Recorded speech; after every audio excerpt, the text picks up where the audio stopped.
Hello বন্ধুরা, কেমন আছেন? এসে গেলাম একটা নতুন ভিডিও নিয়ে। আজকে করতে চলেছি মাছের ডিমের ভর্তা।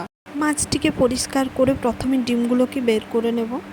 মাছের ডিমের ভর্তা বানানোর জন্য আমাদের অনেকগুলো উপকরণ লাগবে।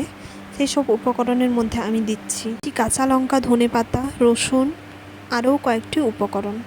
দেখুন, এই উপকরণগুলো আমি সব রেডি করে নিয়েছি।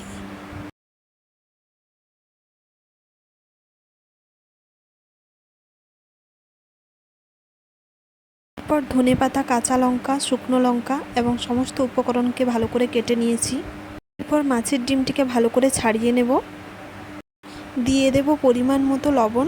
তারপর এগুলোকে ভালো করে মাখিয়ে নেব। দেখুন বন্ধুরা, কি সুন্দর গ্রেভি মাখিয়ে নিয়েছি। এরপর কলা পাতায় ভালো করে মুড়ে আগুনের উপরে বসিয়ে দেব। কিছুক্ষণ রেখে পাতাগুলোকে ছাড়িয়ে নেব। দেখুন, এই যে কি সুন্দরভাবে আমাদের ভর্তা রেডি হয়ে গেছে।